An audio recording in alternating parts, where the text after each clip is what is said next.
Tra le montagne del progetto Passo Pass sono presenti 3 rifugi alpini.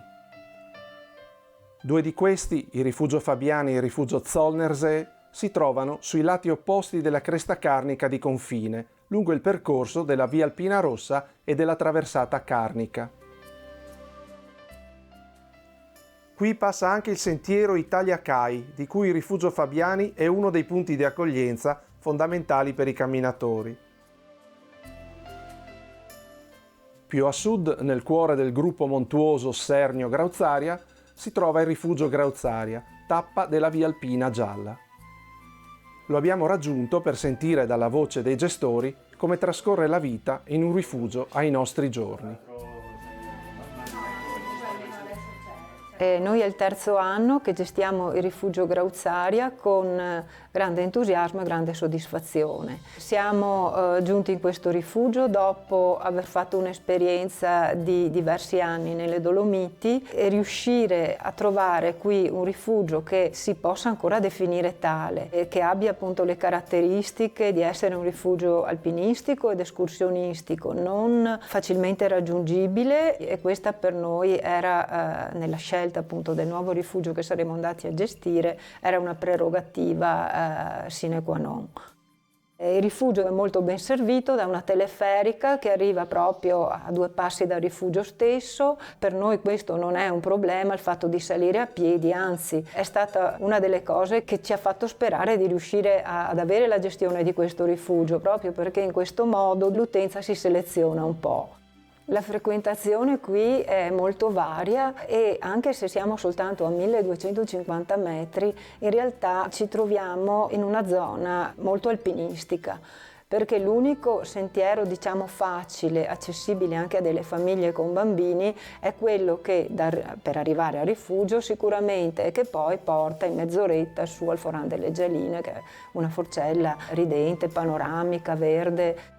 Poi ogni altro percorso richiede o un certo allenamento, perché anche concludere l'anello scendendo per il flop è una camminata lunga. Gli altri percorsi per escursionisti sono per escursionisti molto esperti, perché i sentieri comportano delle difficoltà. L'ambiente è molto selvaggio, molto aspro. Altra frequentazione è quella di chi ama l'arrampicata, perché sicuramente abbiamo le pareti della Sfinge che sono subito sopra 20 minuti dal rifugio. Altre vie molto frequentate sono sulla Torre Nuvernulis e qualcosa anche sul Sernio.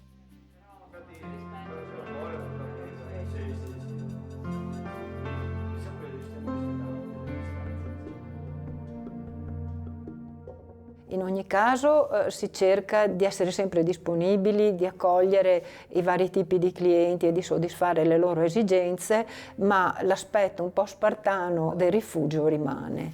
E così come l'ambiente, che è un ambiente che potremmo dire è abbastanza incontaminato. Qui la giornata in stagione inizia abbastanza presto, perché verso le 7:30 di sicuro arrivano già i primi escursionisti che hanno come meta la cima del Sernio.